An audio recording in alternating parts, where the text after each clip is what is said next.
എല്ലാ സുഹൃത്തുക്കളെയും വീണ്ടും ലൈഫ് വിഷൻ ടോപ്പ് സ്റ്റാറിലേക്ക് സ്വാഗതം ചെയ്യുന്നു. ഞാൻ GK തുമ്പക്കാരൻ. ആദ്യമായി എല്ലാ സോഷ്യൽ മീഡിയ പ്ലാറ്റ്ഫോം ശില്പികൾക്കും ലൈഫ് വിഷൻ്റെ ഹൃദയം നിറഞ്ഞ അഭിവാദനങ്ങൾ.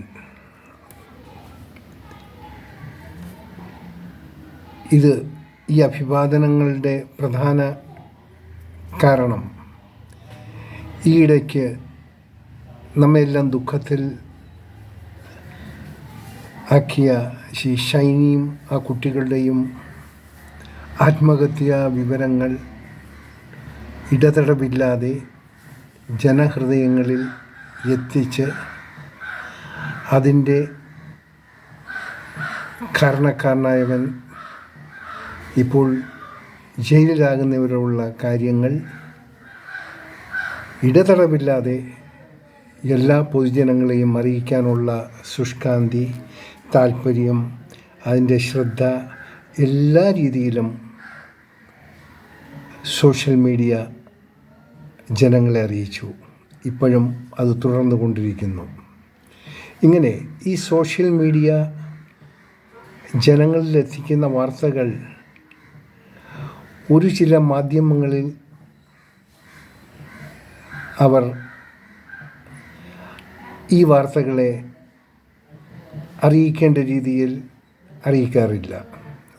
നോർമൽ കാരണം അവരുടെ വേറൊരു കോൺസെപ്റ്റാണ്. എനിവേ, നമുക്കതിലോട്ട് കിടക്കണ്ട.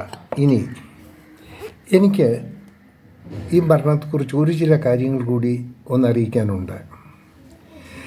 സാധാരണയായി മധ്യ തിരുവിതാംകൂറിലുള്ള അതിന് വടക്കോട്ടുള്ള ഒരു ഹാബിറ്റ്സ് എന്താ വെച്ചാൽ, ഒരു കുട്ടിയെ വിവാഹം കഴിച്ച് ഭർതൃഗ്രഹത്തിലേക്ക് അയച്ചാൽ പിന്നെ ആ പെൺകുട്ടി അവരുടെ വീടുമായി ബന്ധപ്പെടാനുള്ള സാഹചര്യം അത്ര ഉണ്ടാകില്ല. മറിച്ച് എന്തെങ്കിലും വിവാഹമോ മരണമോ അങ്ങനെയുള്ള വിശേഷ ദിവസങ്ങളിൽ മാത്രമേ ആ കുട്ടി അവർ ജനിച്ച ഉടനെ വീട്ടിൽ പോകാറുള്ളൂ. കാരണം ഇവർ ഭർത്താവിൻ്റെ വീട്ടിലുള്ള കാര്യങ്ങൾ അന്വേഷിച്ച് ഒക്കെ നോക്കേണ്ടത് ഈ പെൺകുട്ടികളാണ്. മറിച്ച് തിരുവനന്തപുരത്താണെങ്കിൽ മരുമക്കത്തായം എന്നുള്ളൊരു സമ്പ്രദായമുണ്ട്. വിവാഹം കഴിഞ്ഞ പെൺകുട്ടികൾ അവരുടെ കുടുംബത്തിൽ തന്നെ ആയിരിക്കും താമസിക്കുക. ഇതിലൂടെ ഈ പെൺകുട്ടികൾക്ക് നല്ല സുരക്ഷിതത്വം ബന്ധുജനങ്ങളിൽ നിന്നും പേരൻസിൽ നിന്നും കിട്ടാറുണ്ട്. ഈ ഒരു സുരക്ഷിതത്വം തിരുവിതാംകൂറിലുള്ള സ്ത്രീകൾക്ക് കിട്ടാറില്ല. That is A part of the culture. അത് നമുക്കൊന്നും അതിനോട് വിയോജിപ്പ് ഏർപ്പെടുത്താൻ പറ്റിയില്ല. എന്നാൽ ഇപ്പോൾ കാലങ്ങൾ മാറുന്നതിനനുസരിച്ച് ഇതിനും ഒക്കെ ചില മാറ്റങ്ങളുണ്ട്. ഇനി ഷൈനി ആ കുട്ടികളും ജീവൻ ഒടുക്കിയത് ഭർത്താവ് വീട്ടുകാരുടെ പീഡനം മൂലം 100% അത് ശരിയാണ്. സഹിക്കാൻ വയ്യാതെ അവസാനം അവർ 2 കുട്ടികളുമായി എത്തിയത് അവരുടെ വീട്ടിലായിരുന്നു. എന്നാൽ സ്വന്തം വളർന്നു വന്ന വീട്ടിൽ ഒരു അഭയകേന്ദ്രമായി എത്തിയെങ്കിലും അവിടെയും അവർക്ക് അതിനുള്ളൊരു സാഹചര്യം കിട്ടിയതായി തോന്നുന്നില്ല. അതിൻ്റെ പ്രധാന ഉദാഹരണമാണ് അവർ അവസാനമായി യാത്ര പറഞ്ഞിറങ്ങിയത് അവർ ജനിച്ച് വളർന്ന തറവാട്ടിൽ നിന്നാണ്. ഇതിൽ ചില കാര്യങ്ങൾ അവരുടെ സഹോദരങ്ങൾ ഈ മരണവിവരം അറിഞ്ഞു വന്നു. എന്തോ കഷ്ടിച്ച് എത്ര മണിക്കൂറെന്ന് ചുരുക്കം കുറേ മണിക്കൂറുകൾ ആ കുടുംബത്തിൽ ഉണ്ടായി. അത് കഴിഞ്ഞൊരു മടങ്ങിപ്പോയി. കേട്ടതാണ്, ആരോ ഒരു വ്യക്തി കേട്ടായിരുന്നു. ആ കുട്ടിയുടെ ഈ ഷൈനിയുടെ അച്ഛനോട് ചോദിച്ച്, അവർ പോയോ? അവർ പിന്നെ പോകാതെ അവരുടെ ജോലിയില്ലേ, അവർക്ക് ലീവില്ല, അങ്ങനെ ഇതൊരിക്കലും അതൊരു യോജിക്കാമെന്നുള്ളൊരു മറുപടിയല്ല ആ പിതാവിൽ നിന്നും കിട്ടിയത്. എനിവേ, ഞാൻ അതിലേക്കൊന്നും കടക്കുന്നില്ല. ഒന്ന് മാത്രം ഞാൻ പറയാം, ഇനിയെങ്കിലും ഏതെങ്കിലും കാരണവശാൽ സ്വന്തം മക്കൾ ഭർത്താവ് വീട്ടിൽ നിന്നും എന്തെങ്കിലും കാരണത്താൽ പീഡനങ്ങളാൽ ജനിച്ച വീട്ടിൽ തിരിച്ചു വന്നാൽ അവർക്ക് വേണ്ട സാന്ത്വനമേകാനും അവരെ സമാധാനപ്പെടുത്താനും അവർക്ക് വേണ്ട ഊർജം പകരാനും മാതാപിതാക്കളും സഹോദരങ്ങളും ശ്രമിക്കണം. അവർ ഒറ്റപ്പെടുത്തരുത്. അവർ ജനിച്ച വീട്ടിലാണ് അവർ മടങ്ങി വന്നത്. പലതും കാണുമായിരിക്കും, ഇവരുടെ തെറ്റല്ലായിരിക്കാം, അല്ലെങ്കിൽ ഇവരെന്തെങ്കിലും തന്നെയാണേലും അവരെ സ്വന്തം വീട്ടിൽ മടങ്ങി വരുമ്പോൾ നല്ല രീതിയിൽ അവർക്ക് വേണ്ട ധൈര്യവും അവർക്ക് വേണ്ട സന്തോഷവും അവർക്ക് വേണ്ട സപ്പോർട്ടും കൊടുക്കണം. കാരണം അവർ വിവാഹം കഴിഞ്ഞാൽ ഏറ്റവും മൊത്തം സമയം അവർ സ്പെൻഡ് ചെയ്യുന്നത് അവരുടെ ഭർത്താവിൻ്റെ വീട്ടിലാണ്. അതായത് കഷ്ടിച്ചൊരു 20 വർഷം കഴിഞ്ഞ ബാക്കിയുള്ള ദിവസങ്ങൾ അവരുടെ ഭർത്താവിൻ്റെ വീട്ടിൽ കുഞ്ഞുങ്ങളോടൊപ്പം കഴിയും.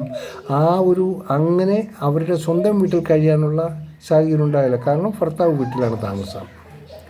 അപ്പോൾ അവിടെ നിന്നും സഹിക്കാൻ വയ്യാത്ത പീഡനമാണ് സ്വന്തം വീട്ടിൽ വരികയാണെങ്കിൽ അവരെ ഒന്ന് കെയർ ചെയ്യണം. അവിടെ അവരെ ഒരിക്കലും വേദനിപ്പിക്കുന്ന രീതിയിലുള്ളൊരു സംസാരമോ കാര്യങ്ങളോ അവരോട് ആരും തന്നെ കാണിക്കാതെ, സഹോദരനായിരുന്നാലും സഹോദരിമാരായിരുന്നാലും ഈവൻ അവരുടെ സഹോദരന്മാരുടെ ഭാര്യമാരായിരുന്നാലും ഇങ്ങനെ വരുന്നവരെ ഒന്ന് കെയർ ചെയ്യേണ്ടത് വളരെ ആവശ്യമായിട്ടുള്ള കാര്യമാണ്.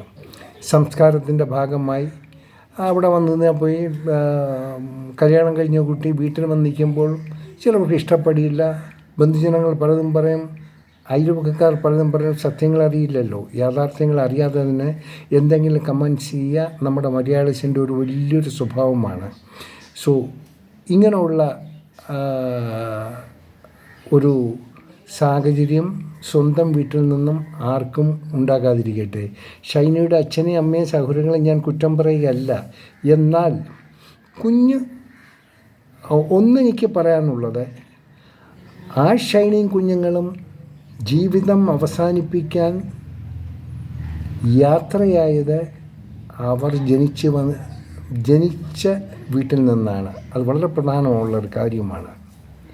ഇവർക്ക് ഇത് അവരുടെ ഭർത്താവിൻ്റെ വീട്ടിൽ നിന്ന് മരണത്തിലേക്ക് അവർക്ക് പോകാമായിരുന്നു. അവിടുന്ന് അവർ പോയില്ല. മറിച്ച് അവർക്ക് ആശ്രയം കിട്ടുന്നത് അവരുടെ വീട്ടിലാണ്. അവിടെ അവർ വന്നു. അവിടെ നിന്ന് മരണത്തിലേക്കുള്ള ഒരു അവസാന യാത്ര ആ വീട്ടിൽ നിന്ന് തുടങ്ങിയത് നമ്മളൊന്ന് ചിന്തിക്കേണ്ടതാണ്.